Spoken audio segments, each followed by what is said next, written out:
A presentar a mi siguiente invitado, el doctor Freddy Ortiz Castillo, es médico emergenciólogo. ¿Cómo está, doctor? Buenos días. ¿Qué tal? ¿Cómo está? Buenos días. Muy agradecido por la invitación.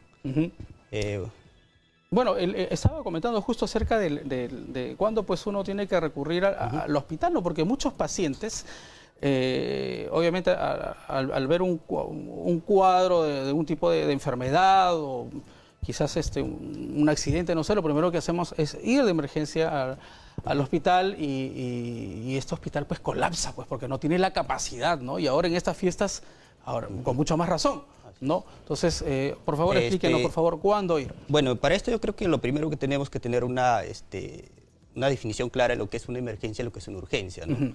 Las emergencias son pues aquellas patologías las cuales te van a llevar al compromiso de la vida en el acto o en minutos o hasta la media hora se puede considerar dentro de cuando se trabaja de prioridades, ¿no? Y las urgencias son patologías que son enfermedades que podemos manejarlos, pero nos dan un tiempo para poder actuar dentro de ellas, ¿no? Para eso nosotros en la emergencia en el Hospital de Villa El Salvador trabajamos con prioridades, ¿no? Hay un personal que se encarga de hacer lo que es la parte de triaje. En el triaje sirve para clasificar a las personas de acuerdo a las prioridades. Es como el filtro, ¿no? El filtro para ser derivado finalmente. Así es. Triaje significa clasificar, estandarizar a los pacientes, ¿no? Entonces, de acuerdo a eso, nosotros trabajamos con prioridades. Prioridad 1 quieren ser aquellos pacientes, o sea, por ejemplo, un paciente que viene con compromiso de la vía respiratoria, un paciente inconsciente, que está en shock, está chocado, necesita resucitación inmediata. Bien. Ese tipo de pacientes nosotros lo manejamos dentro de la unidad de shock trauma. Actuar en el momento, porque este paciente corre en riesgo su vida. Prioridad 2 son pacientes que están todavía estables, pero tienen el riesgo de complicarse en minutos. También son pacientes que tenemos que trabajarlo en el acto. Por ejemplo, ¿quiénes?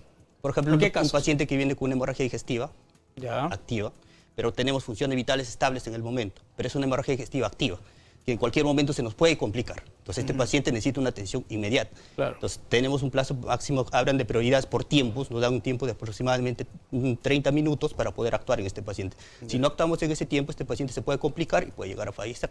Entonces, hay otras prioridades que son las 3, las 4 y las 5. Son prioridades que están clasificadas a las patologías que son urgentes, son patologías que nos pueden esperar.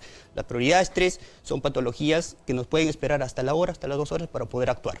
Prioridades 4 igualito, hasta 2 horas, 3 horas, inclusive hablan hasta 4 horas en algunas clasificaciones de acuerdo a los tipos de triajes que se puedan manejar. Las prioridades 5 son patologías simples que no necesariamente deberían acudir a un hospital de nivel de complejidad alta para poder solucionarlos.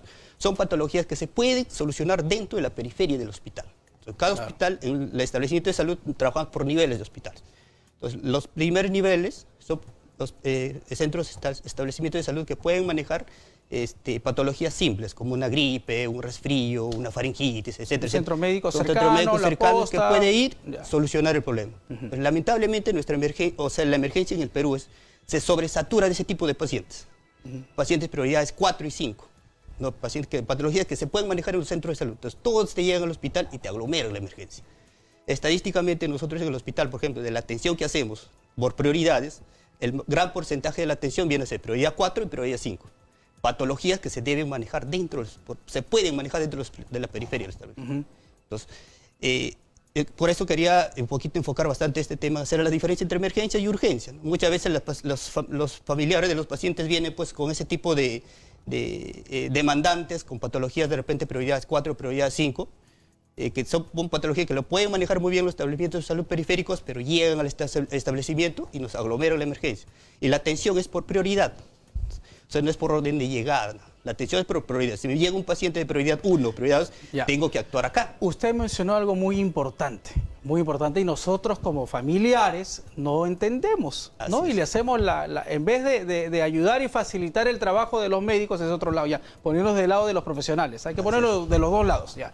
Poniendo del lado de los profesionales, lo que hacemos es desesperarnos, ¿no? Y meterle presión y no sé qué, y ahora que está de moda el celular sacamos la cámara, filmamos como iba a pasar, ¿no? Pero tienen que entender que los profesionales en la salud tienen estas clasificaciones, ¿no? Saber cuándo el paciente pues necesita pasar inmediatamente, por ejemplo, a un quirófano, a una sala, ¿no? Por un tema de una emergencia donde el doctor lo está diciendo claramente, su vida corre riesgo y queda pocos minutos, ¿no? para resolver y tratar pues de revivir al paciente, ¿no? Así es, esas son las, o sea, las patologías de emergencia son pues las que en un minuto tienes que actuar. Ahora, yo le hago una consulta porque justo en esta época del año también se presentan muchos cuadros de los cálculos en la vesícula, bastante, por un Justo año. quería hablar. Porque es por el tema del exceso de la grasa, ¿no? Así Igual es. las piedras no se forman tan rápido, solo que obviamente ya tú pues tendrás tus cálculos y no sabes que los tienes, ¿no? Pero justo en esta época del año, premiado viene con su regalo de Papá Noel, con sus cálculos en la vesícula, y hay un montón de cirugías para cálculo en la vesícula en diciembre, enero, ¿ah? Así es. Cuando hay patologías así de este tipo de dolor abdominal, también se hace un tipo de triaje, ¿no? Un dolor abdominal, por ejemplo, paciente que esté descompensado, chocado, o sea, presión baja, taquicárdico, pálido, sudoroso, un dolor intenso, incapacitante, es un paciente que se puede caracterizar dentro de la prioridad 1, con funciones se vitales podría. inestables, Ok, o sea, con presión baja, ¿no? O sea, Ok. tú tienes que mejorar esa presión porque si no, no va a mejorar. Claro. No va, entonces, manejas el dolor, le haces la evaluación respectiva, si es quirúrgico, va a sala, si no es quirúrgico, se maneja nada más el dolor. Pero hay pacientes que tienen cálculo vesicular crónicos. Entonces, generalmente en esta temporada aumenta la demanda de este tipo de pacientes porque consumen abundante grasa. Entonces, la grasa es un desencadenante para este tipo de patologías. Claro. Entonces, vienen con dolor, pero es un dolor que es agudo, es un dolor que en el momento viene. O sea, no es un dolor que te puede de repente complicar. Puedes manejar el dolor, el paciente lo observas y listo, puede ir a la casa. Pero si es un dolor, o sea, de acuerdo a la evaluación clínica que tú haces al paciente, determinas pues, si un dolor si es quirúrgico o no es quirúrgico. No necesariamente todas las patologías que vienen con dolor abdominal que tengan cálculos son operables.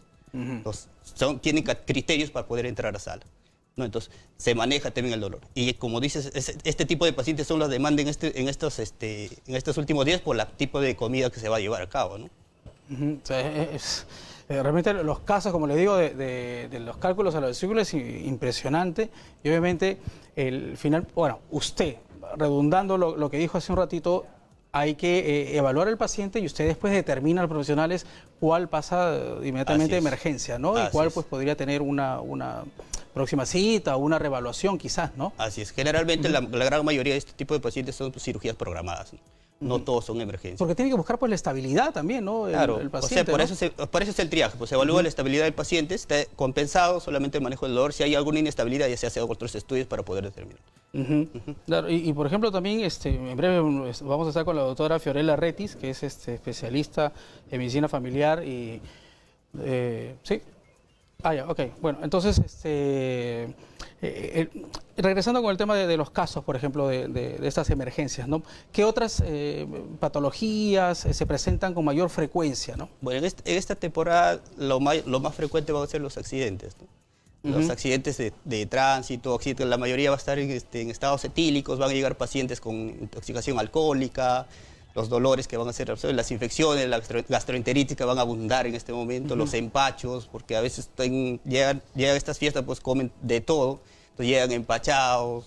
Entonces, todo ese tipo de patologías es lo más frecuente en esto, ¿no? Entonces, simplemente hay pacientes que tienen predisposición para hacer este tipo de patologías, sí, los pacientes que tienen antecedentes, pues diabéticos, hipertensos, o es una enfermedad crónica de fondo, ellos tienen que tener limitaciones en estas partes. Bueno, ya con ellos ya no hay casos, ellos ya presumo, imagino que están pues al día con el tema de su alimentación y dietas y todo eso. Ya que todo el año hacen su dieta, pero sí, en estas fechas y se quieren dar pecan. su escapadita y pecan, y eso está recontraprohibido, señores. Así es. Vamos a repetir eso, ¿no? Personas que tienen hipertensión, los diabéticos, olvídense de la Navidad, solamente el abrazo y el regalo. Así es. Solamente abrazo y regalo, nada más. Bueno, eso es un tema que ya pues va a depender mucho de ustedes. Bueno, doctor, muchas gracias por acompañarnos el día de hoy. Muchas gracias por acompañarnos el día de hoy. Gracias por la invitación también.